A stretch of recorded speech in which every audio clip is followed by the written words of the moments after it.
Aziz YouTube channel. This is Rauf Rahman, chartered accountant. आज हमारा GST का लेक्चर 2 है, बट ओवरऑल लेक्चर हमारा 8 है टैक्सेशन के बारे में। तो हमने हल्का सा डिस्कशन किया था जीएसटी के ऊपर। आज कुछ अभी भी जीएसटी के ऊपर कुछ लेक्चर्स अभी भी है। तो आज हमारा जो टॉपिक है वो है जीएसटी के बारे में। मैंने लिखा जीएसटी डेफिनेशन तो पता है ना, goods and service tax. GST is a destination based tax on किस पे? Consumption of goods and services. क्योंकि हमें ये पता है जीएसटी किस पे लागू होता है? गुड्स एंड सर्विसेज पे।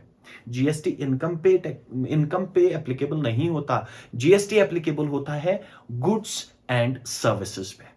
जैसा हमारा इनकम टैक्स पर्सन पे एप्लीकेबल होता है और उसकी इनकम पे एप्लीकेबल या उसकी इनकम बेस करती है, तो यहां पे बेस क्या बनेगा? Goods and services. तो नाउ लेट अस डिस्कस मैंने ऐसा क्यों लिखा। मैंने लिखा डेस्टिनेशन बेस्ड टैक्स है ये on consumption of goods and services. Sir ऐसा क्यों? मैं आपको एक हल्की एग्जांपल के साथ समझा देता हूं। सर फॉर एग्जांपल ए है दिल्ली का, ये गुड्स सोल्ड करता है बी को,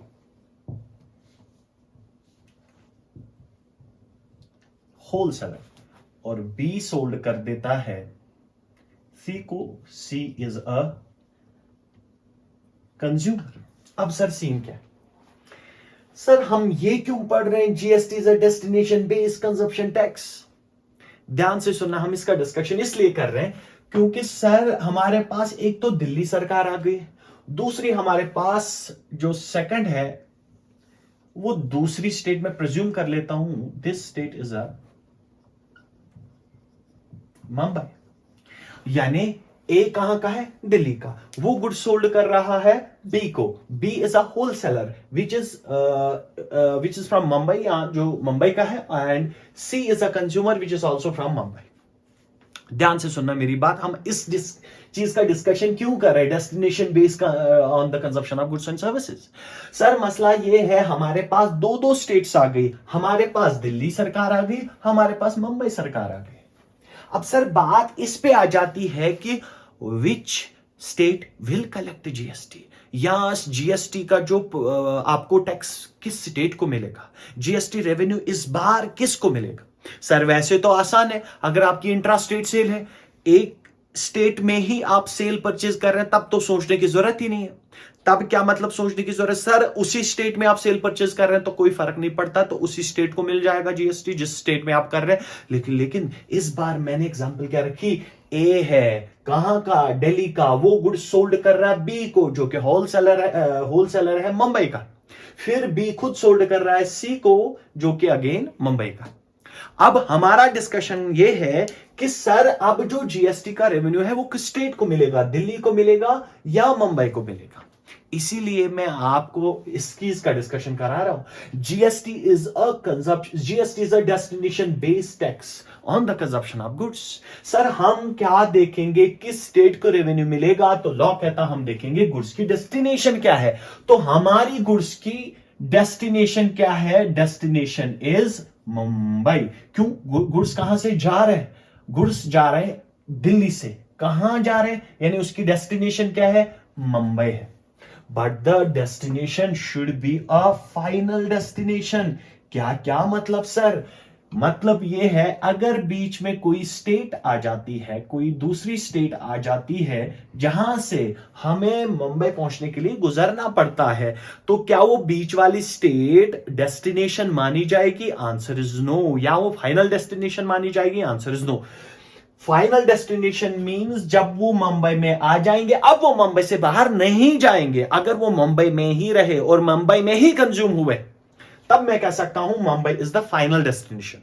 अब सर हमने यही कहा कि जीएसटी उस स्टेट को मिलेगा, या जीएसटी है डेस्टिनेशन बेस्ड टैक्स। हमारे गुड्स की डेस्टिनेशन क्या है? हमारी गुड्स की डेस्टिनेशन मुंबई है। तो किस स्टेट को जीएसटी मिलेगा? That state will be Mumbai. Means अभी इस ट्रांजैक्शन में, इस सिचुएशन में जीएसटी मुंबई को मिलेगा। ध्यान से देखना सर, हल्का सा आइडिया दूंगा, आपको कंफ्यूज होने की जरूरत नहीं है। जब ए गुड सोल्ड करेगा बी को, तो ये कौन सी स्टेट अगर आपको हल्का सा याद है, इसको मैं आपको कहता था this sale is called interstate sale. ध्यान से सुनना, अब ये इंटर स्टेट सेल है। अगर आपको याद होगा कौन सा जीएसटी लगेगा, IGST, integrated goods and services. मैंने ये कहा था आपसे, मैंने कहा था अगर एक स्टेट से दूसरे स्टेट माल सोल्ड परचेज हो रहा है उसको हम इंटर स्टेट सेल या परचेज कहते हैं। उस टाइम पे कौन सा जीएसटी एप्लीकेबल होता है, उस टाइम पे आईजीएसटी एप्लीकेबल होता है, जो कि सेंटर के पास जाता है। मेरे पास अभी ये डिस्कशन नहीं है। अब सर गुड्स सोल्ड किसको कर रहा हूं, बी को। बी कहां का है, मुंबई का। अब बी क्या करेगा, बी इन गुड्स को सोल्ड करेगा सी को, जो अगेन सी कहां का है, मुंबई का। इसका मतलब this transaction is called intra state sale. Sir अब कौन सा टैक्स एप्लीकेबल होगा, इस बार आपका सीजीएसटी नॉर्मल वाला एसजीएसटी एप्लीकेबल होगा। तो मुझे यही समझाना था। अगर आप ध्यान से देखेंगे करंट सिचुएशन में दिल्ली वालों को कुछ नहीं मिला जीएसटी का रेवेन्यू, क्योंकि दिल्ली में इस चीज की कंजप्शन नहीं हो रही है। दिल्ली इस बार डेस्टिनेशन नहीं है। तो फॉर एग्जांपल अगर हमारे जेएंडके से गुड्स बाहर जा रहे हैं, हम यहां से गुड्स बाहर सोल्ड कर रहे हैं, तो क्या हमारी स्टेट को फायदा मिलेगा, उसका आंसर इज नो। तो फिर सर किस स्टेट को मिलेगा, उस स्टेट को जिस जहां उसकी डेस्टिनेशन है, मीन जहां गुड्स मेनली कंज्यूम होंगे, जिस स्टेट में कंजप्शन होंगी उन गुड्स की, उस स्टेट को फायदा मिलता है। तो इसका मतलब सर जो गुड्स बाहर से यहां आते हैं और हम कंज्यूम करते हैं, क्या उसका जीएसटी जेएंडके को मिलता है, आंसर इज यस। तो ये आपने ख्याल रखना पड़ेगा। इसीलिए मैंने लिखा कि जीएसटी लॉ कहता है GST is a destination based consumption of goods and services पे। हम यहां चेक करेंगे कंज्यूम कहां पे हो रहे और उन गुड्स की डेस्टिनेशन क्या है, तो उस स्टेट को फायदा मिलता है जहां वो कंज्यूम होते हैं। इस चीज का ख्याल रखेंगे। फिर उसके बाद मैंने लिया आपके लिए एक टॉपिक लेके आ गया। मैंने हल्का सा डिस्कशन लास्ट क्लास में किया था। मैंने हल्का सा ये कहा था कि बेटा अगर आपकी कोई यूनियन टेरिटरी है तो यूनियन टेरिटरी पे एप्लीकेबल यूटीजीएसटी होता है।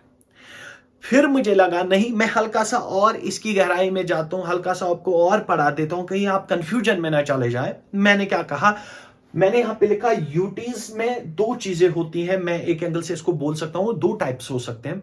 एक वो यूटी होती है, एक वो यूनियन टेरिटरी होती है जिनके पास अपना स्टेट लेजिस्लेचर होता है, और दूसरी वो होती है जिनके पास स्टेट लेजिस्लेचर नहीं होता। वही मैंने लिखा आपके लिए। मैंने क्या लिखा, union territory. Sir union territory वो वाली जिनके पास स्टेट लेजिस्लेचर नहीं है। मैंने लिखा था भी विदाउट स्टेट लेजिस्लेचर, इनके पास स्टेट लेजिस्लेचर नहीं है। अगर इनके पास स्टेट लेजिस्लेचर नहीं है तो इन पे एप्लीकेबल होगा यूटीजीएसटी। मैं रिपीट कर रहा हूं, सर वो वाली यूटीज जिनके पास अपना स्टेट लेजिस्लेचर नहीं है, जो विदाउट स्टेट लेजिस्लेचर है, तो उन पे एप्लीकेबल यूटीजीएसटी होगा। सर वो कौन कौन सी स्टेट्स हैं, जैसे मैंने लिखा अंडमान निकोबार आइसलैंड एक्स्ट्रा, तो ये आप देख सकते हैं, मैंने सारी चीजें लिखी। तो सर क्या इन सारी स्टेट्स के लिए एप्लीकेबल यूटीजीएसटी होता है, आंसर इज यस, इनके लिए यूटीजीएसटी एप्लीकेबल है। तो फिर मैंने दूसरा लिखा, सर वो वाली स्टेट जिनके यहां क्या है, स्टेट लेजिस्लेचर है, जिसमें फॉल कौन कौन सा हो रहा है, जैसे मैंने लिखा दिल्ली, पौंडीचेरी एंड जेएंडके। तो हम तीनों के पास या इन तीनों के पास स्टेट लेजिस्लेचर है। अगर स्टेट लेजिस्लेचर है then CGST and GST will be applicable at that time. UTGST applicable अब नहीं होगा। मैं रिपीट कर रहा हूं, करंटली UTGST applicable उन स्टेट्स, उन यूटीज के लिए है जिनके यहां अपना स्टेट लेजिस्लेचर नहीं है, और जिनके पास अपना स्टेट लेजिस्लेचर है उनके यहां नॉर्मल ट्रांजैक्शंस होंगी। कौन सा वाला, CGST एंड SGST। मींस उसके यहां जो ट्रांजैक्शन होगी उस पे सरकार, सेंट्रल गवर्नमेंट भी जीएसटी लगाएगी और स्टेट गवर्नमेंट भी जीएसटी लगाएगी। दोनों को 50-50% जीएसटी का फायदा मिलेगा। तो मुझे लगा कि इतना आपके लिए जरूरी है कि आपको यूटीज हल्का सा हो सकता है आपके यहां क्वेश्चन आ जाए कि करंटली जेएंडके में यूटीजीएसटी लगता है, क्योंकि वो कंफ्यूज कर सकते हैं, क्योंकि सर अभी जो है जेएंडके जो है यूटी है, तो वो आपको कंफ्यूज कर सकते हैं कि हमारे यहाँ फिर यूटीजीएसटी लगेगा, आंसर इज नो। हमारे यहाँ नॉर्मल जीएसटी जिसे हम सीजीएसटी और जीएसटी कहते हैं वही एप्लीकेबल होगा हमारे यहाँ। यूटीजीएसटी एप्लीकेबल नहीं है। Now let us discuss next topic.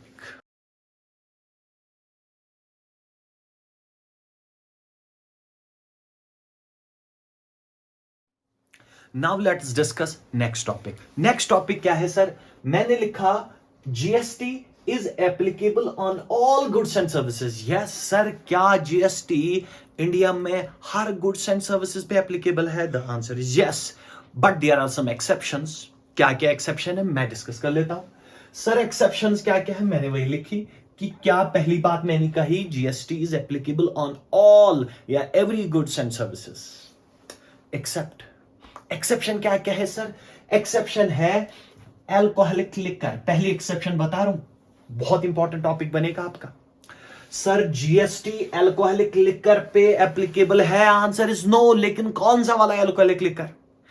Sir alcoholic liquor for human consumption, जो लोग शराब वगैरह यूज करते हैं, वो वाला शराब जो आप, वो वाला लिकर या वो वाला अल्कोहल जो ह्यूमन कंजप्शन के लिए है, उस पे जीएसटी एप्लीकेबल है? Answer is no, GST is not applicable on alcoholic liquor made for human consumption. Now next topic is petrol.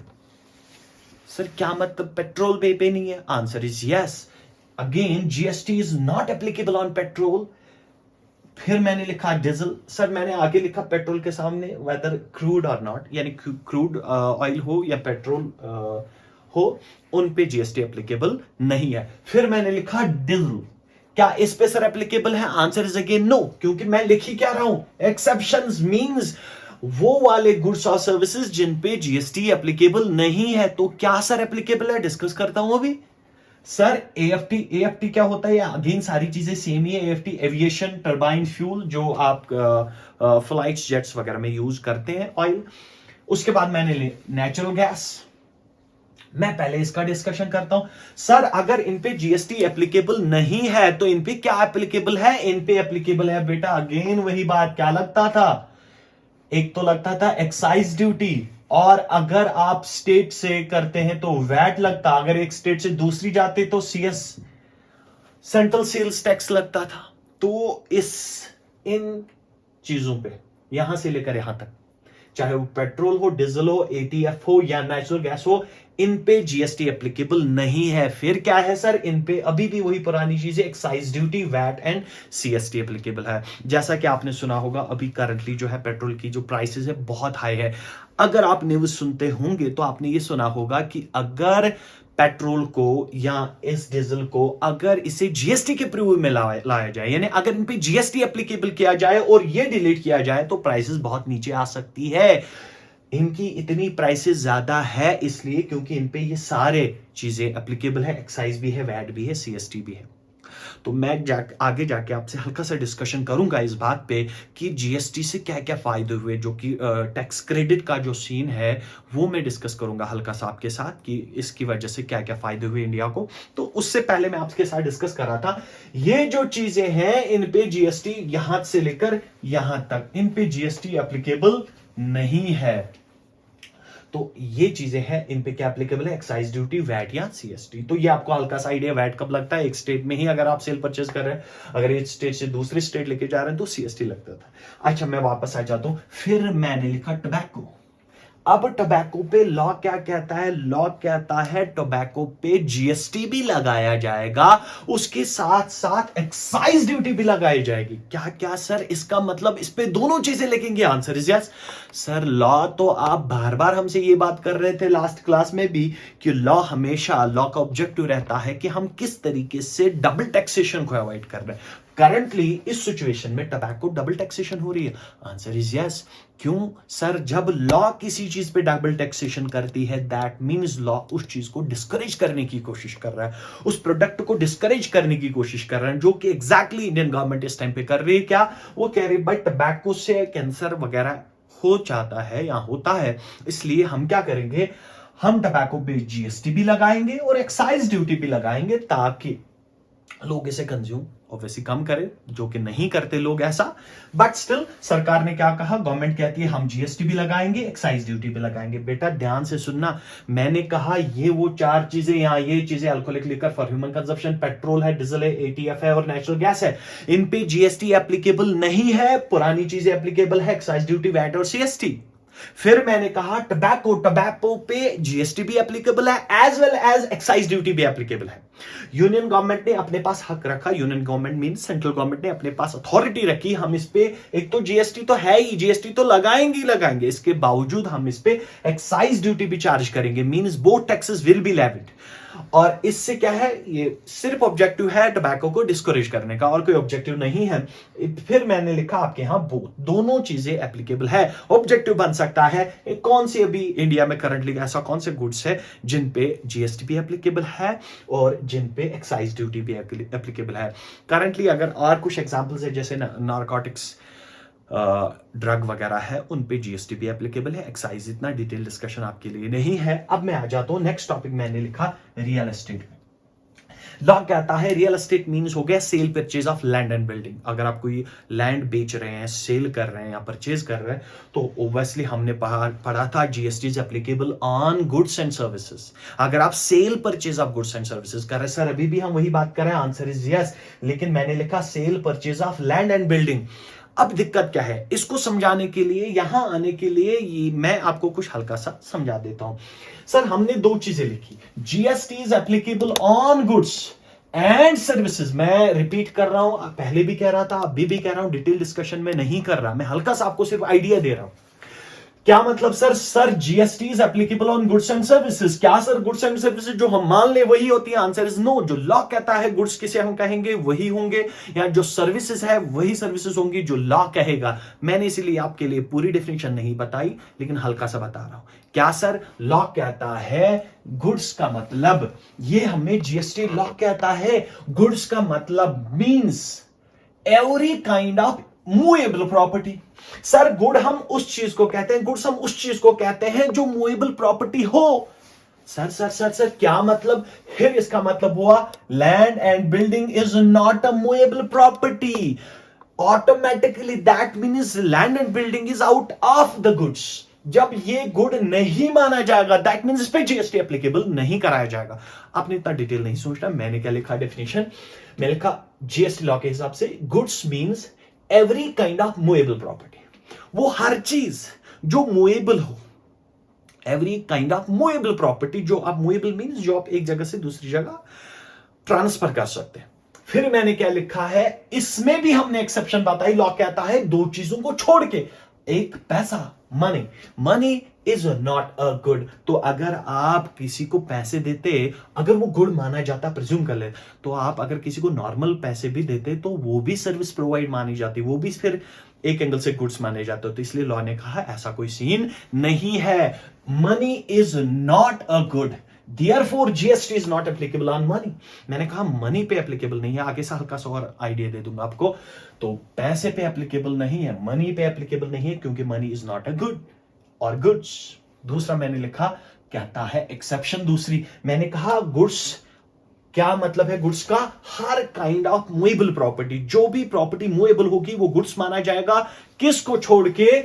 पैसा को छोड़ के, मनी को छोड़ के और सिक्योरिटीज को छोड़ के। सिक्योरिटीज को भी गुड्स नहीं माना जाता। मतलब सर सिक्योरिटीज क्या होती है, आपके लिए लंबा डिस्कशन तो नहीं कर सकता, लेकिन अगर आपको हल्का आइडिया हो, जो कंपनीज होती है वो शेयर्स इशू करती है, शेयर्स को हम सिक्योरिटीज कहते हैं। कंपनी डिबेंचर्स इशू करती है, उन सारी चीजों को हम सिक्योरिटीज कहते हैं। मैं लंबा डिस्कशन नहीं करूंगा। सेल ऑफ शेयर्स और डिबेंचर्स या purchase of shares and debentures sale नहीं माना जाएगा। That means they are out of the preview of GST. क्यों? क्योंकि वो गुड्स नहीं है। क्यों? जीएसटी लॉ कहता है मैं एप्लीकेबल हूं गुड्स पे, और गुड्स कौन कौन है वो मैं बताऊंगा। मींस जीएसटी क्या कहता है, मैं क्या बता रहा हूं, goods means every kind of movable property except money and securities. Definition इतनी नहीं है और लंबी है, लेकिन जितना आपके लिए इंपॉर्टेंट है उतना डिस्कस कर रहा हूं। तो सर 2 चीजें एक्सेप्शन है, मनी और सिक्योरिटीज। लॉ ने से है तो ये भी प्रॉपर्टी, और साथ साथ एक तो प्रॉपर्टी है प्लस मूवेबल भी चीजें हैं, तो अगर लॉ एक्सेप्शन नहीं बताता तो ये चीज भी इंक्लूड हो जाती, क्योंकि लॉ कहता है every kind of movable property. फिर लॉ को एक्सेप्शन बतानी पड़ी, भाई ये भी तो मूवेबल प्रॉपर्टीज है, बट इनको छोड़ के ये एक्सेप्शंस दो बना दी गई, मनी और securities. Security mean shares and debentures etcetera, क्योंकि और भी हो सकती है। फिर मैंने कहा आपसे कि गुड्स का क्या मतलब है। अब जब गुड्स का मतलब है movable property, land and building is not a movable property. That means real estate dealer जो होते हैं, जो sale purchase of land and building करते हैं, क्या उनके ऊपर उस लैंड एंड बिल्डिंग को सोल्ड करने पे जीएसटी एप्लीकेबल है? Answer is no. तो आपको हल्का सा डीप डिस्कशन तो सिलेबस में होगा नहीं, हल्का सा इतना हो सकता है, क्या रियल एस्टेट पे जीएसटी एप्लीकेबल है जो sale purchase of land and building करते हैं? Answer is no, real estate वालों पे जीएसटी एप्लीकेबल नहीं है। However, अगर आप कंस्ट्रक्शन सर्विसेज प्रोवाइड करते हैं, क्या उस पे सर्विस, क्योंकि वो सर्विस मानी जाती है, क्या उस पे जीएसटी एप्लीकेबल है? Answer is yes. लेकिन रियल एस्टेट पे जीएसटी एप्लीकेबल नहीं है। फिर मैंने लिखा सर दूसरी डेफिनेशन लॉ ने कही, सर सर्विस हम किसे कहेंगे? मैंने कहा तो लॉ कहता है सर्विस मींस एनीथिंग, कुछ भी सर्विस मान ली जाएगी, तीन चीजों को छोड़ के। गुड्स, अगर आप सेल परचेज करते तो सर्विस नहीं मानेगी ऑटोमेटिकली। जब गुड्स हमारा डिस्कशन हो चुका है, गुड्स तो गुड्स है, तो सर्विसेज में गुड्स नहीं आएंगे। प्लस कहता है मनी भी नहीं आएगा, सर्विस अगर आप किसी को पैसे देते वगैरह ये सर्विस नहीं माना जाएगा, और सिक्योरिटीज वाला भी सर्विस नहीं माना जाएगा।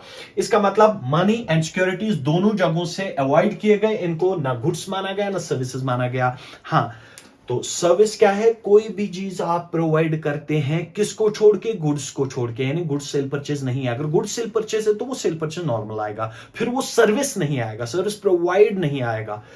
तो फिर क्या छोड़ा? मनी और सिक्योरिटीज। इन तीन चीजों को छोड़ के आप क्या कह सकते हैं? सर्विसेज। तो बाकी सारी चीजें ऑटोमेटिकली सर्विसेज में आएंगे। कुछ लॉ ने कुछ एग्जम्पशंस भी दी है, सर कौन कौन किसी सर्विस पे एग्जम्पशंस दी है, वो डिस्कशन आपका सिलेबस का पार्ट नहीं बनेगा। अभी मेरा डिस्कशन था, मैंने लिखा आपसे जीएसटी एप्लीकेबल है, ख्याल रखना बहुत इंपॉर्टेंट टॉपिक है, GST is applicable on goods and services. फिर मैंने कहा इन चीजों को छोड़ के इनके ऊपर जीएसटी नहीं लगता है, इनके ऊपर एक्साइज वैट या सीएसटी लगता है। और उसके बाद टबैको पर डिस्कशन हुआ, टबैको पे जीएसटी भी लगता है, और एक्साइज ड्यूटी, और भी नारकोटिक्स कुछ ड्रग्स वगैरह, अफीम वगैरह, उन पे दोनों चीजें एप्लीकेबल है, उनको डिस्करेज करने के लिए। फिर मैंने कहा रियल एस्टेट जो होते हैं वो इमूवेबल प्रॉपर्टी होती है, उन पे जीएसटी एप्लीकेबल नहीं होता।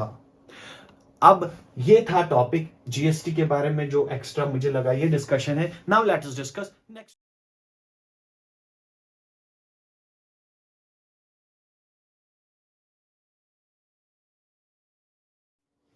Now let us discuss next topic. Next topic में मैं आपके लिए क्या लेके आ गया? मैंने लिखा utilization of ITC. Sir ITC का मतलब? आईटीसी का मतलब इनपुट टैक्स क्रेडिट, जो कि हल्का सा मैंने आपको लास्ट क्लास में, लास्ट लेक्चर में इस बात का डिस्कशन किया था कि अगर हम कोई चीज परचेज करते हैं, इनपुट जीएसटी लगता है। Input GST is also called ITC, यानी इनपुट टैक्स क्रेडिट। अब क्रेडिट भी हल्का समझा था, आप उसका क्रेडिट ले सकते हैं, यूज कर सकते हैं, मैं अभी इस डिस्कशन में नहीं जाऊंगा। लेकिन मुझे लगता है ये टॉपिक आपके लिए बहुत जरूरी है कि क्या हम इस आईटीसी को कहां कहां यूज कर सकते हैं, किस जगह सेट अप करने के लिए यूज कर सकते हैं, उसका एक शेड्यूल लॉ ने दिया, इसलिए मैं वो डिस्कशन कर रहा हूं, यहां से आपका पॉइंट बन सकता है। तो मैंने क्या लिखा? पहला टॉपिक, मैं 3 टॉपिक लिखे आपके लिए। सर हमारे पास 3 टाइप के क्रेडिट्स अवेलेबल है, 3 टाइप के आईटीसीज अवेलेबल है। पहला, सर हमारे पास सीजीएसटी हो सकता है? Answer is yes. सीजीएसटी का इनपुट हो सकता है? Answer is yes. सर मैंने एक ही स्टेट में कोई माल खरीदा है तो वैसे उस पे सीजीएसटी और जीएसटी लगा होगा, तो मेरे माल पे इनपुट सीजीएसटी होगा, तो इनपुट इसे आईटीसी भी बोला जा सकता है, इनपुट सीजीएसटी भी बोला जा सकता है, दोनों में एक चीज। दूसरा है मेरे पास एसजीएसटी का इनपुट हो सकता है? Answer is yes. अगेन इसको मैं आईटीसी भी बोल सकता हूं, यूटीजीएसटी साथ लिखा क्योंकि दोनों एक एंगल से सेम है, क्योंकि स्टेट वाइज है। या फिर मैंने, क्योंकि स्टेट के हिसाब से लगता है यूटी के, मैं डिस्कशन बात पे करूंगा, उनके लिए भी सेम रहेगा। फिर मैंने लिखा तीसरी बात, इनपुट किस चीज का? आईजीएसटी का। क्यों सर ये कैसे पॉसिबल है? हो सकता है मैं किसी दूसरे स्टेट से परचेज कर रहा हूं, तो मैंने परचेज पे क्या पे किया होगा? आईजीएसटी पे किया होगा, तो मेरे लिए आईजीएसटी इनपुट आईजीएसटी, इसको भी मैं आईटीसी कह सकता हूं, इनपुट टैक्स क्रेडिट। सर अब हमें डिस्कशन किस बात की करना है वही मैं समझाने जा रहा हूं। सर अगर मेरे पास, मैंने ये कहा था आपसे, अगर हमारे पास इनपुट अवेलेबल है, जब हम उस गुड को सेल करेंगे तो हम लॉ से कहते थे भाई मेरे पास ऑलरेडी इनपुट अवेलेबल है, मैं पहले उसे सेट अप करता हूं, जो बचता हूं वो आउट ऑफ पॉकेट दे दूंगा, जो कि लास्ट लेक्चर में डिस्कशन हो चुका है। अब सर हम राइट नाउ डिस्कस क्या कर रहे हैं, मैं डिस्कस कर रहा हूं, लॉ ने एक शेड्यूल दिया कि इसके बाहर आप नहीं जा सकते। तो लॉ ने क्या कहा, लॉ ने कहा अगर आपके पास इनपुट अवेलेबल है सीजीएसटी का, कैसे सर पॉसिबल है, अगर हमने खरीदा कोई चीज, जैसे कि मैं एक एग्जांपल आपको जल्दी जल्दी दे देता हूं। सर गुड्स परचेस्ड, मैं मान लेता हूं, प्रिज्यूम करके चलता हूं this is intra state sale, तो गुड्स परचेज 10,000 के, सर जीएसटी इज एप्लीकेबल 18%, तो टोटल 1800, याद होगा 50% सीजीएसटी एसजीएसटी, इसको 18 में से 900 मिलेगा, इसको 900 मिलेगा, याद होगा आपको। अब जब मैं सेल करूंगा तो मुझे इसको यूज करना पड़ेगा। अब सीन कैसा, तो मुझे क्या करना है, अगर मेरे पास सीजीएसटी का इनपुट है, जो कि ये वाला सीन है, मेरे पास इनपुट है सीजीएसटी का 900, जब क्या मैं इसे यूज कर सकता हूं, आंसर कहां यूज कर सकता हूं, कहां कहां सेट ऑफ कर सकता हूं। पहली कंडीशन, फर्स्ट प्रायोरिटी, अगर आपके पास इनपुट सीजीएसटी है आप उसे यूज कर सकते हैं आउटपुट सीजीएसटी पे करने में। पहला, कहां यूज, सीजीएसटी को सीजीएसटी में यूज किया जाएगा, यानी इनपुट को आउटपुट में यूज आप कर सकते हैं, यानी पहले आप इसे कहां यूज करेंगे, आउटपुट पे करने में। कौन सा, आउटपुट ऑफ सीजीएसटी पे करने में। दूसरा लॉ कहता है हम आपको इजाजत देते हैं, अगर आपके पास ज्यादा है और आपको आउटपुट आईजीएसटी की जरूरत पे करनी पड़े, हो सकता है आपने सेल किया हो आउटसाइड स्टेट, प्रिज्यूम करके चलते हैं मेरे पास अवेलेबल क्या है, सीजीएसटी, लेकिन मैं अब सेल कर रहा हूं दूसरे स्टेट को, खरीदा तो इसी स्टेट में है, अब दूसरे स्टेट को सेल कर रहा हूं, तब एप्लीकेबल होगा आउटपुट आईजीएसटी। सर अब इसका मतलब यह है कि जब मैं आउटपुट आईजीएसटी पे करूंगा, अब मुझे ये तो आउट ऑफ पॉकेट करना था, लेकिन मैं यूटिलाइज क्या कर सकता हूं, यूटिलाइज आईटीसी कर सकता हूं। किस चीज का, अभी अभी बात हो रही है इनपुट सीजीएसटी की। इसका मतलब सर मुझे सारा आउट ऑफ पॉकेट नहीं देना पड़ेगा, नो नो बेटा, आप क्या कर सकते हैं, जितना आपके पास आईजीएसटी, सॉरी जितना आपके पास इनपुट सीजीएसटी अवेलेबल है आप इसे पे करने में यूज कर सकते हो। वैसे अगर कम पड़ गया तो बैलेंस जो बचेगी आउट ऑफ पॉकेट दे देंगे, जो लास्ट डिस्कशन हो चुका है इस बात पे। तो सीजीएसटी को दो ही जगह यूज किया जा सकता है, मींस सीजीएसटी के इनपुट सीजीएसटी को या आईटीसी को हम दो ही जगह यूज कर सकते हैं। सर इसके अलावा कोई और यूज कर सकते हैं, आंसर इज नो, याद रखना इस पे ऑब्जेक्टिव बन सकता है। तो इनपुट सीजीएसटी को दो ही जगह यूज कर सकते हैं, या वो खुद की लायबिलिटी को पे ऑफ करे, मींस वो पहली फर्स्ट प्रायोरिटी खुद की लायबिलिटी, वो पहले आउटपुट सीजीएसटी को पे करे। सर अगर कुछ बचता है मैं उसे यूज कर सकता हूं आउटपुट आईजीएसटी पे करने, तो पहले इनपुट सीजीएसटी को अपने आउटपुट सीजीएसटी में पे करने के लिए यूज कर सकता हूं, और दूसरा अगर कुछ बचता है तो यहां भी यूज कर सकता हूं, यानी आउटपुट आईजीएसटी में। फिर दूसरी बात आती है, अब अगर हमारे पास आईटीसी किसका होगा, एसजीएसटी का या यूटीजीएसटी का।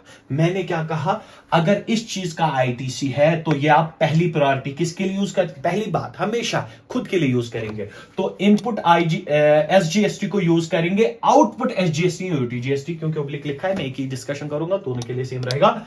सर इसका मतलब अगर मेरे पास एसजीएसटी का इनपुट अवेलेबल है, अगर मेरे पास इनपुट जो कि अगर मैं एग्जांपल में देखूं 900 अवेलेबल है, तो सर पहले मैं इस 900 कहां यूज करूंगा, इसको मैं पहले यूज करूंगा अपने लिए, मींस आउटपुट एसजीएसटी के लिए। सर इसके बाद अगर मेरे पास और कुछ बचता है तो वो पे करने के लिए, यानी वो आईजीएसटी पे करने के लिए आप यूज कर सकते हैं।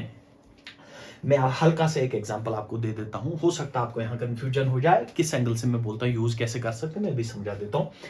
तो इसके लिए सीजीएसटी के लिए दो ऑप्शंस है, एसजीएसटी के लिए दो ऑप्शंस हैं। सीजीएसटी के लिए क्या ऑप्शन है, अपने आप को पे कर सकता है, और आईजीएसटी आउटपुट आईजीएसटी को पे कर सकता है। सेम बात हमने पढ़ी इनपुट एसजीएसटी के लिए, यानी ये पे ऑफ अपने आप को भी कर सकता है, अपने आप के लिए भी सेट ऑफ करवा सकता है, और आईजीएसटी आउटपुट आईजीएसटी के लिए भी सेट ऑफ के लिए यूज हो सकता है, यानी ये दो यूटिलाइजेशंस। नाउ तीसरी यूटिलाइजेशन किसकी? सर अगर मैंने दूसरे स्टेट से माल परचेज किया होगा, इसका मतलब मेरे पास इनपुट किसका अवेलेबल होगा? आईजीएसटी का इनपुट होगा, आईटीसी अवेलेबल होगा। तो लॉ कहता है अगर आपके पास आईटीसी का इनपुट, आईजीएसटी का इनपुट या आईजीएसटी का आईटीसी अवेलेबल है, तो वो पहले आप यूज करेंगे अपने लिए, जो मैंने पहली कंडीशन बोली, पहले अपनी लायबिलिटी, तो पहले उसे यूज करेंगे कहां? अपनी लायबिलिटी पे ऑफ करने में, अगर आपके पास है। दूसरा कहां यूज करेंगे? सीजीएसटी में, सॉरी, देखो ये प्रायोरिटीज है, ये प्रायोरिटीज आपको याद रखनी पड़ेगी। पहले हर कोई जितने भी आईटीसीज है पहले अपने आप को पे ऑफ कर रहे हैं, पहले अपने आप को सेट ऑफ कर रहे हैं, अगर कुछ बचेंगे तभी दूसरे पे जाएंगे। तो मैंने क्या कहा? अगर मेरे पास इनपुट आईजीएसटी अवेलेबल है तो पहले आउटपुट आईजीएसटी को पे करूंगा, अगर वहां कुछ बचता है तो सेकंड प्रायोरिटी कहां? आउटपुट सीजीएसटी को पे ऑफ करूंगा। अगर फिर भी कुछ बचता है तो मैं वो थर्ड प्रायोरिटी फिर किसको दूंगा? आउटपुट एसजी और यूटीजीएसटी के लिए। इसका मतलब पहले अपने आप को, फिर सीजीएसटी को, फिर देखो इसके लिए तीन कंडीशंस, इन दो के लिए दो ही ऑप्शंस है, इसके लिए तीन ऑप्शंस है, अपने लिए, एसजीएसटी के लिए भी और सीजीएसटी के लिए की। मैं हल्का सा एक एग्जांपल आपको दे देता हूं, इसी एग्जांपल को कैरी फॉरवर्ड कर देता हूं, मैं हल्का सा आपको इसी एग्जांपल को कैरी फॉरवर्ड कर देता हूं। सर मान के चलते हैं इसमें से क्या है सर, मैंने इसमें से 5000 के गुड्स, फॉर एग्जांपल सर मैंने 5000 के गुड्स इंट्रा स्टेट, ध्यान से देखना, मैंने इंट्रा स्टेट सेल की, मींस विद इन स्टेट। क्या एप्लीकेबल हुआ होगा बेटा? मेरे पास एप्लीकेबल हुआ होगा सीजीएसटी, एसजीएसटी, लेकिन ये कौन सा वाला होगा? याद होगा, आउटपुट वाला, क्योंकि सेल पे तो आउटपुट लगता था। तो इसका कितना बनेगा? 5000 पे किस हिसाब से? चलो जीएसटी रेट में अगेन वही रख लेता हूं आपको समझाने के लिए। सर 18% मींस 9% इसको मिलेगा, 9% इसको मिलेगा, इसका मतलब 450 और 450।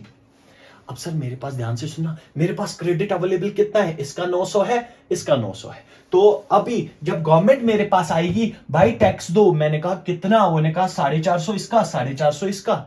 मैंने कहा मैंने ऑलरेडी इसकी परचेज पे दे रखा है। लॉ ने कहा हाँ ठीक है, अगर आपने दे रखा है सेट ऑफ कर दो। मैंने कहा मेरे पास 900 अवेलेबल है, लेकिन मुझे पे कितना करना है इस बार? क्योंकि मेरे सारा माल सोल्ड नहीं किया, मैंने आधी गुड सोल्ड किया, इसलिए मेरे पास ज्यादा अवेलेबल है।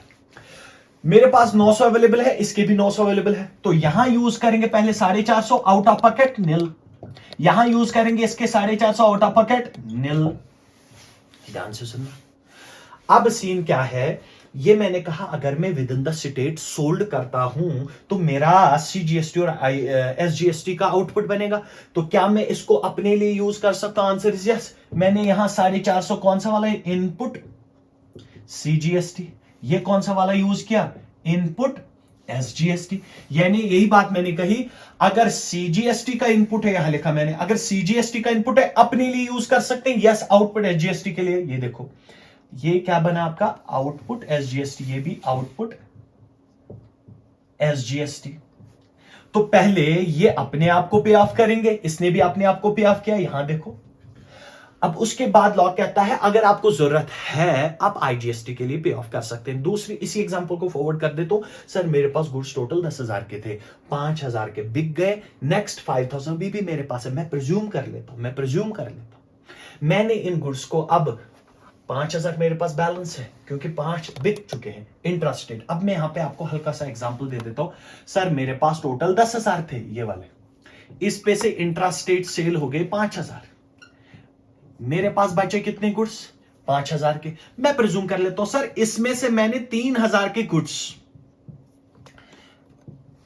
इंटरस्टेट सेल कर दिए, यानी मैंने दूसरी स्टेट में सेल किए। अगर मैं दूसरी स्टेट में 3,000 सेल करूंगा तो मुझ पे क्या लगेगा? आईजीएसटी। वेल डन गुब्र। कितना सर? आउटपुट आईजीएसटी आएगा, फॉर एग्जांपल 18% है तो फुल लगेगा, 18% 3 के हिसाब से कितना बनेगा मैं आपको बता देता हूं कि आपके पास अगर 3000 मल्टीप्लाइड बाय 18% है तो 540। इसका मतलब ये हुआ आपको अब पे कितना करना है? 540 रुपए। लेकिन ये पे क्या होगा सर? आउटपुट आईजीएसटी, क्योंकि मैं दूसरे स्टेट में सोल्ड कर रहा हूं। अब सर बात क्या आती है, मुझे पे करना है आईजीएसटी, मेरे पास इनपुट अभी भी अवेलेबल है। सर कैसे अवेलेबल है? मेरे पास दोनों चीजों की इनपुट अवेलेबल है। मैंने कहा था इनपुट मेरे पास 900 है, उस पे से यूज कर चुका हूं 450, यहां यूज कर चुका हूं 450, इसके भी 450 यूज कर चुका हूं, तो मेरे पास अवेलेबल बैलेंस 450 इसके भी है 450, यानी अभी भी इतना अवेलेबल है। इसके 450 अवेलेबल है, इसके 450 अवेलेबल है। मुझे क्या करना है? मुझे यूज करना है, मेरे पास सीजीएसटी है, एसजीएसटी है, इनपुट यानी आईटीसी। अब मुझे पे करनी है आईजीएसटी। क्या मैं सीजी और एसजीएसटी को यूज कर सकता हूं? आंसर इज यस, क्योंकि मैंने ये लिखा कि आप आउटपुट आईजीएसटी के लिए यूज कर सकते हैं, आप आउटपुट आईजीएसटी के लिए यूज कर सकते हैं। अब आप ध्यान से देखेंगे प्रायोरिटीज क्या होंगी। ले सर कैसे? पहले देखो आईजीएसटी किसके पास जाता है? सेंटर के पास। सर सीजीएसटी किसके पास जाता है? सेंटर के पास। तो पहले सेंटर अपनी पैसे से अपना सेट ऑफ करवाएगा, मींस मेरी पेमेंट जाएगी टोटल आईजीएसटी की 540 रुपए, और सीजीएसटी कितना पड़ा हुआ पहले यूज करेंगे सीजीएस 450, तो पहले फुल पेमेंट सीजीएसटी से। सर सीजीएसटी से पेमेंट होगी 450, टोटल पेमेंट मुझे करनी है 540, सीजीएसटी यूज करूंगा यानी इनपुट लिख लेता हूं आपके लिए, सीजीएसटी कितना यूज हो गया? सर 450 यूज हो गया। अभी भी पे कितना करना है? 90 रुपए। अब ये 90 रुपए मैं कहां से पे कर सकता हूं? इनपुट एसजीएसटी से, क्योंकि इनपुट एसजीएसटी 450 अवेलेबल है, सिर्फ 90 रुपए यूज करना। आउट ऑफ पैकेट स्टिल मुझे कुछ पे नहीं करने की जरूरत है। तो मैं आपको समझा क्या रहा था? मैं आपको समझा रहा था कि यूटिलाइजेशन ऑफ आईटीसी। मैंने क्या कहा? ये को टॉपिक आपके लिए इंपॉर्टेंट बन सकता है, क्या मैं यहां यूज कर सकता हूं? सर अब बात क्या बनी? मैं अभी भी इस पे हल्का सा डिस्कशन और है। बात क्या बनी? सीजीएसटी को अपने लिए यूज कर सकते हैं, आंसर इज यस। सीजीएसटी को आईजीएसटी को पे करने के लिए यूज कर सकते हैं, answer is again yes. Sir SGST को अपने लिए पे करने के लिए यूज कर सकते हैं, आंसर इज यस। क्या आईजीएसटी पे करने के लिए यूज कर सकते हैं? Again answer is yes. Sir अगर मेरे पास आईजीएसटी का ही आईटीसी अवेलेबल है, क्या मैं उसे आईजीएसटी के लिए यूज कर सकता हूं? वैसी बात है, अपने लिए तो कर ही सकते हैं। फिर लॉ कहता है आईजीएसटी का इनपुट अगर है, आप उसे आउटपुट सीजीएसटी के लिए भी यूज कर सकते हैं और आउटपुट एचजीएसटी और यूटीजीएसटी के लिए भी यूज कर सकते हैं। नाउ इंपॉर्टेंट बात, क्या सर सीजीएसटी को ध्यान से देखना, यहां से डेफिनेटली आपका ऑब्जेक्टिव बन सकता है। क्या सर सीजीएसटी और एसजीएसटी को आपस में सेट ऑफ कर सकते हैं? आंसर इज नो, पॉसिबल ही नहीं है। लॉ कहता है क्रॉस सेट ऑफ करना। सीजीएसटी के बारे में और एसजीएसटी की बात हो रही है, और सीजीएसटी का इनपुट और एसजीएसटी का इनपुट आप क्रॉस में सेट ऑफ नहीं कर सकते। हाँ सर, सीजीएसटी का आईजीएसटी में कर सकते हैं, एसजीएसटी का आईजीएसटी में कर सकते हैं। सीजीएसटी और आईजीएसटी का जो है, सीजीएसटी या एसजीएसटी के क्रॉस किसके साथ करा सकते हैं? आईजीएसटी के साथ क्रॉस हो सकता है, लेकिन उनका क्रॉस आपस में नहीं हो सकता है, तो बात एक ही बनती है। तो क्या सर सीजीएसटी और इनपुट एसजीएसटी का क्रॉस कर सकते हैं या आपस में सेट ऑफ कर सकते हैं? आंसर इज नो, ख्याल रखना। लेकिन क्या सर इन दोनों का सेट ऑफ क्रॉस में इसके साथ कर सकते हैं? Answer is yes. इसका मतलब इन दोनों को आप यहां यूज कर सकते हैं, जो कि मैं ऑलरेडी आपको कह चुका हूं। यहां देखो, यहां भी यूज किया मैंने। तो सिंपल बात क्या बनी? अगर आपके पास सीजीएसटी का आईटीसी अवेलेबल है, तो क्या सीजीएसटी का आईटीसी एसजीएसटी में यूज कर सकते हैं? Answer is no. लेकिन सर अगर मेरे पास सीजीएसटी और एसजीएसटी का आईटीसी अवेलेबल है, क्या मैं वो आईटीसी के साथ क्रॉस करा सकता हूं? आंसर इज अगेन यस, क्योंकि वो पहले में कह दिया मैंने, यूज कर सकते हैं। लेकिन एसजीएसटी को और एसजीएसटी को और सीजीएसटी का क्रॉस पॉसिबल नहीं है। इस चीज का आपको ख्याल रखना पड़ेगा। मेरे ख्याल से आज के लिए इतना आपके लिए काफी है। ये बहुत इंपॉर्टेंट टॉपिक है आपके लिए, तो इतना आज के लिए काफी है। Good luck, have a nice day.